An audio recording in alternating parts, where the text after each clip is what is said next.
Box office దగ్గర అద్భుతమైన కలెక్షన్లతో తెలుగు రాష్ట్రాలలో ఓవర్సీస్ లో సెన్సేషన్ ను క్రియేట్ చేస్తూ దూసుకుపోతున్న పవర్ స్టార్ పవన్ కళ్యాణ్ నటించిన లేటెస్ట్ మూవీ ఓజీ మూడవ రోజు అన్ని చోట్ల మంచి కలెక్షన్లనే సాధించింది. తెలుగు రాష్ట్రాలలో కొంచెం గ్రోత్ ను చూపించిన సినిమా వరల్డ్ వైడ్ గా కూడా పర్వాలేదనిపించే విధంగా ట్రెండ్ ను చూపించింది. ఇప్పుడు మొత్తం మీద బాక్సాఫీస్ దగ్గర సినిమా మూడవ రోజు తెలుగు రాష్ట్రాలలో 12 కోట్లకు పైగా షేర్ అందుకోవడం ఖాయం అనుకోగా, మొత్తం మీద మూడవ రోజు 12.38 కోట్ల రేంజ్ లో షేర్ అందుకున్న సినిమా వరల్డ్ వైడ్ గా బాక్సాఫీస్ దగ్గర 17 కోట్లకు పైగా షేర్ అందుకుంటుంది అనుకుంటే 17.48 కోట్ల దాకా షేర్ ను 29 కోట్లకు పైగా గ్రాస్ మార్క్ ను సాధించింది. ఇప్పుడు టోటల్ గా సినిమా ఇప్పుడు 3 రోజులు పూర్తయిన తర్వాత వరల్డ్ వైడ్ గా సాధించిన కలెక్షన్లను గమనిస్తే నైజాం లో 36.5 కోట్లు, సీడెడ్ లో 10.71 కోట్లు, వైజాగ్ లో 9.74 కోట్లు, ఈస్ట్ లో 9.45 కోట్లు, వెస్ట్ లో 5.46 కోట్లు, గుంటూరులో 7.87 కోట్లు, కృష్ణాలో 6.56 కోట్లు, నెల్లూరులో 2.91 కోట్ల దాకా షేర్ అందుకున్న సినిమా తెలుగు రాష్ట్రాలలో మొత్తం మీద 89.20 కోట్ల వరకు షేర్ ను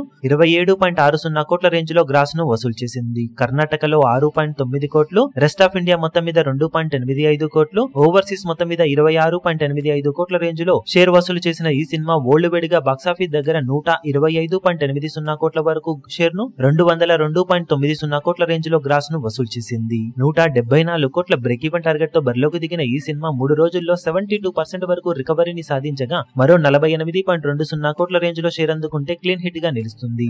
ఇక బాక్సాఫీస్ దగ్గర 4వ రోజు సండే అడ్వాంటేజ్ తో సినిమా ఎలాంటి కలెక్షన్లను సొంతం చేసుకోగలుగుతుందో చూడాలి. ఇప్పుడు ఈ వీడియో మీకు నచ్చినట్లయితే లైక్ చేయండి, షేర్ చేయండి, ఛానల్ ను సబ్స్క్రైబ్ చేయడం మాత్రం మరవకండి. ఏ చిన్న అప్డేట్ ను మిస్ అవ్వకూడదు అనుకుంటే బెల్ ఐకాన్ ను ప్రెస్ చేయండి.